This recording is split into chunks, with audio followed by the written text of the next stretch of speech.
금메달 잔치가 열렸습니다. 첫 금메달은 대한민국 쇼트트랙 대표팀이었습니다. 혼성 2000m 계주 결승에서 한국의 결승 상대는 중국, 일본, 카자흐스탄이었습니다. 가장 경계할 대상은 개최국 중국이었습니다. 한국은 김길리, 최민정, 김태성, 박지원이 출전했는데요. 첫 주자로 나선 최민정은 처음부터 선두로 나섰고 4명의 주자가 한 바퀴씩 돌 때까지 1위를 지켰습니다. 하지만 8바퀴를 남겨둔 상황. 중국의 판커신이 첫 번째 코너에서 최민정을 제치면서 상황이 급변하기 시작했는데요. 김길리가 이후 추격했지만 추월하지 못하는 상황. 1위를 질주하던 중국은 마지막 주자로 린 샤오준을 출전시킵니다. 그런데 린 샤오준이 블록을 밟으며 미끄러져 벽으로 굴러가고 맙니다. 그 사이 한국이 앞으로 나가며 안정적으로 결승선을 통과했죠. 린 샤오준의 실수도 한몫했지만 마지막까지 버티는 선수가 금메달을 따내는 경기이기에 우리 선수들의 실력이 빛을 낸 것입니다. 결국 한국이 금메달을 따냈습니다. 생중계 대화창은 난리가 났습니다. 오늘만은 린 샤오준이 아니라 인유준이었다. 하얼빈의 어리 린 샤오준에게 갔다. 중국으로 귀화한 린 샤오준이 이번 동계 아시안게임을 앞두고 중국 방송 인터뷰에서 8년 만에 처음 동계 아시안게임이 열린다. 아직 메달을 따지 못한 유일한 대회이기에 꼭 참가해 중국을 위해 더 많은 금메달을 바치고 싶다고 다짐했기에 이번 실수가 더 눈에 띄고 있습니다. 또 한국 선수만 보며 뒤따라오던 카자흐스탄이 은메달을 차지하게 된 놀라운 상황. 경기 후 인터뷰에서 카자흐스탄 선수는 한국에 감사를 전하기도 했죠.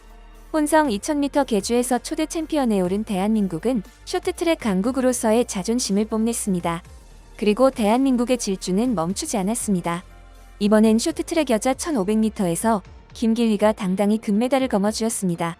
경기 초반 중국 선수들은 선두를 사수하기 위해 3명이 나란히 치고 나가며 강하게 압박했습니다. 그러나 대한민국의 최민정과 김길리가 침착하게 아웃코스로 추월해 치열한 선두 싸움을 펼쳤습니다. 그러던 중 중국의 양진루가 균형을 잃고 넘어지자 그 틈을 놓치지 않은 김길리는 폭발적인 스퍼트를 냈습니다. 결국 1위로 결승선을 통과하며 금메달을 목에 걸었죠. 쇼트트랙은 성질 급한 한국인들을 겨냥한 종목인가요? 잠시 후 대한민국은 세 번째 금메달도 차지했습니다. 이번 주인공은 박지원입니다. 1500m 결승에서 또 중국 린 샤오준을 제치고 금메달 획득에 성공합니다. 경기 초반부터 치열한 경쟁이 펼쳐졌지만 박지원은 특유의 전략적인 움직임으로 기회를 노렸고 경기 절반이 지난 시점 장성우와 함께 선두권에서 완벽한 페이스 컨트롤을 보여줬습니다. 그리고 점차 속도를 끌어올리며 다른 선수들과의 격차를 벌려나갔는데요. 세 바퀴를 남긴 순간 어렵다고 느낀 중국 선수들은 또다시 몸을 이용해 뭐라도 해보려고 했지만 박지원은 결국 압도적인 에이스로 우승을 확정지었습니다. 다급해진 중국 선수들은 궁지에 몰렸고 박지원은 틈을 주지 않았습니다. 그러자 급기야는 반칙을 하려고 시도하는데요. 세 바퀴를 남긴 시점에서 박지원의 뒤에 있던 중국 선수가 역시나 손을 쓰면서 방해했습니다. 하지만 박지원은 중심을 잃지 않았고 뒤를 슬쩍 살펴본 뒤 다시 달렸습니다. 결국 마지막까지 선두 자리를 지킨 박지원은 가장 먼저 결승선을 통과하고 포효했습니다. 혼성 계주 금메달에 이어 남자 1500m에서도 또 한 번 정상에 오른 것입니다. 여자 500m는 그야말로 대한민국의 완벽한 쇼타임이었습니다. 한국 선수들은 준준결승과 준결승부터 관중을 압도해버렸는데요. 여자 500m 준준결승, 최민정이 출발하자마자 마치 로켓을 장착한 듯 폭발적인 스퍼트를 펼쳤습니다.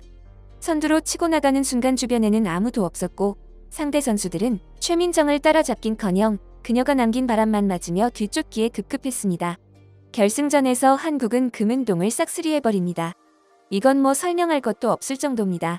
최민정이 결승에서 43초 016의 기록으로 우승했고 김길리와 이소연이 뒤를 이었습니다. 한국 선수 3명이 나란히 결승선을 통과하는 장면은 전일 그 자체, 마치 영화 속 한 장면처럼 완벽한 피니시였습니다. 그동안 동계 아시안게임 여자 500m는 중국의 동무대였습니다. 1990년 삿포로에서 열린 2회 대회부터 2017년 삿포로 대회까지 7회 연속 중국이 금메달을 휩쓸었습니다. 반면 한국 여자 선수의 동계 아시안게임 500m 최고 성적은 1999년 강원대회에서 최민경이 따낸 은메달이 유일했습니다. 한국이 쇼트트랙의 강국이란 건 분명하지만 이번 여자 500m에서 우승을 기대하진 못했는데요. 놀랍게도 금은동 모두를 싹쓸이하자 중국 경기장 장내는 찬물을 끼얹은 듯 조용해졌고 짜얏짜얏 외치다가 기가 죽은 중국 관중들은 이어지는 남자부 500m에서는 응원조차 하지 않는 분위기였습니다. 남자 500m 금메달에 대한 기대도 이어졌는데요. 한국 입장에선 사실상 아쉬운 에이스였습니다. 이번 결승은 한중전으로 박지원, 김태성, 장성우가 중국의 순룽 린샤오준과 맞붙었습니다. 그런데 시작과 동시에 충돌이 발생하며 두 선수가 엉켜 넘어졌고 재출발을 했지만 이번엔 5명 중 4명이 한꺼번에 넘어지는 아수라장이 벌어졌습니다. 혼돈의 연속 속에서 비디오 판독 결과 김태성이 페널티를 받으며 한국과 중국의 대결 구도는 2대2로 재편되었습니다. 세 번째 경기가 재개됐을 때 중국 선수들이 빠르게 치고 나가며 주도권을 잡았지만 두 바퀴를 남기고 박지원이 폭발적인 스퍼트로 선두를 빼앗았습니다. 그러나 마지막 순간 린샤오준이 다시 추월에 성공하며 한국은 은메달과 동메달을 가져오게 되었습니다. 비록 아쉬운 순간도 있었지만 대한민국은 500m에서 걸려있던 총 6개의 메달 중 5개를 휩쓰는 쾌거를 이뤄냈습니다. 게다가 오늘 하루에만 쇼트트랙 금메달 5개 중 4개를 가져오는 압도적인 성적을 기록하며 다시 한번 쇼트트랙 최강국의 저력을 증명했습니다. 대한민국의 폭풍 질주는 아직 끝나지 않았습니다. 대회 첫날 금메달 6개, 은메달 5개, 동메달 6개를 획득하며 종합순위 1위로 시작한 한국은 내일도 금빈 레이스 이어갑니다.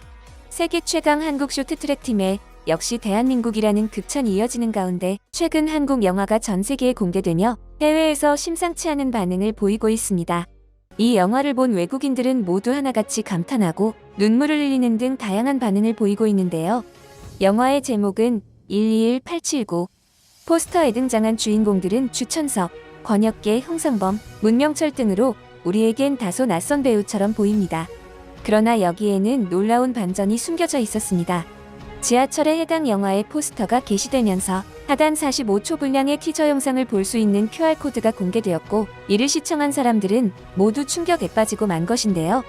그 이유는 바로 이 영상에 등장한 인물들 때문이었습니다. 나라를 거스르려면 해야지. 나라를 위해서 싸운다간 그 정신이죠. 죽더라도 열심히 해야지. 지금도 나라 땅을 뺏기게 되면 내가 가만히 있을 수가 없지. 젊은 사람들만 행복하게 지내시면 제일 좋은 거지. 나는 대한민국이 제일 좋은 나라를 하면은 제일 건강하게 공부했으면서 좋은 나라 만들기를 손모아 빕니다. 나라 사랑하는 마음을 가졌으면 좋겠어. 그렇습니다. 이것은 실제 영화가 아니며 등장인물들은 1950년 6월 25일 한국전쟁에 참전했던 실제 주인공들이었습니다. 또한 이들은 정전 후 지금까지 생활고에 시달리며 힘든 삶을 이어왔지만 그럼에도 다시 전쟁이 발발해도 국가를 위해 나설 것이라는 모습을 보여주고 있죠. 그리고 이를 본 외국인들은 놀라움을 금치 못했습니다. Watching this video, I felt that it's very important to study history through this kind of media because we always feel history so far from us, but through this kind of videos we can feel it humanly more close. So that's very important for me. Well, since watching the video, first of all, my respect for them, the Korean veterans, and sacrificing their lives for future generations really touched me. In the video, I was really moved by how much Koreans are inspired to save their country, to protect freedom, and to have the hope. Even though they've seen how harsh the war is and how terrific the conditions become, but still they're ready to fight. This shows that their courage, their determination to protect their country is more important than their personal gains and personal relaxation. This feels really, really good because it shows patriotism, it shows courage, and it also shows a sense of responsibility towards the country. Çünkü bizim ülkemizde de biraz gurur duyduğumuz bir mesele olduğu için çocukluğumdan beri bahsediliyordu. Türk olarak benim de en iyi hissettiğim şey verdikleri fedakarlıkları, söyledikleri sözlerle tekrar hatırlatmaları oldu. Ben de kendilerine çok minnettar hissettim açıkçası. 그리고 실제 외신을 통해 한국 전쟁 당시의 태극기와 함께 해당 영상에 등장한 참전 용사들의 이야기가 보도되었고 이 모든 걸 준비한 한국인의 정체가 밝혀지며 큰 화제를 모았습니다. 인프레쉬. 이곳은 국내 소규모 기업으로 평소 생활고를 겪는 6.25 참전 용사들을 직접 찾아다니며 주거 개선, 물품 지원, 식비 지원, 의료 지원 등 그들이 수십 년간 희망해온 모든 것을 지원해왔습니다. 국내뿐만이 아니라 머나먼 아프리카 대륙 에티오피아부터 필리핀, 태국 등 참전국까지 찾아가 지원하며 국가를 대신해 감사를 표했고 16개국 참전국 관저로 존경의 마음을 담은 황금 카네이션을 발송하며 지금의 대한민국을 만들어준 참전국의 마음에 감사를 표하는 등 이례적인 행보를 보여왔습니다. 그리고 자신들이 직접 만난 참전 용사들이 현재 생활고로 힘든 시간을 보내고 있음에도 단 한 번도 전쟁에 참전한 것을 후회하지 않았다는 그 마음가짐을 현 세대들에게 들려주기 위해 이 같은 기획을 한 것인데요. 실제 해외에선 이들을 기적의 한국인들이라 부르며 전례 없는 행보를 보이는 것에 수많은 박수갈채를 보내기도 했습니다. 더욱 놀라운 점은 이 모든 것을 단순히 기업의 후원이 아닌 최문성, 박동진, 이수진, 서동준 등 여기 보이는 대한민국 국민들의 이름으로 진행한다는 것입니다. 이에 해외에서는 기업이 아닌 한국이란 국가에 감사를 표하는 상황이 생기고 있는 것이죠. 그리고 지금 이 순간에도 인프레쉬는 6.25 참전 용사에게 후원되는 아주 특별한 태극기 키링을 공개하며 또 다른 기적을 전하기 위한 시작에 있습니다. 해당 태극기 키링은 6.25 전쟁 당시 실제 태극기를 구현하기 위해 40여 년 한 길만 파온 장인과 협업을 해 완성한 키링으로 빛에 따라 서명의 굴곡이 보일 정도로 디테일함을 보이고 있습니다. 저 또한 이 키링을 구매하였고 현재 많은 한국인들이 이 태극기 키링을 가방, 휴대폰, 차키에 걸며 일상 속에서 역사를 기억하고 있습니다. 아직 많은 참전 용사분들은 도움이 절실한 상황입니다. 90대 중반이 된 참전 용사님들께 우리가 보답할 시간은 많이 남지 않았습니다. 여러분들의 많은 관심 부탁드리며 고정 댓글에 태극기 키링의 링크를 남겨두겠습니다. 한 번씩 꼭 확인 부탁드립니다. 여러분의 소중한 의견을 남겨주세요. 바쁘시더라도 구독과 좋아요 부탁드립니다. 시청해주셔서 감사합니다. 앞으로도 더욱 노력하여 유익하고 재밌는 콘텐츠로 찾아오겠습니다. 지금까지 단골이슈였습니다.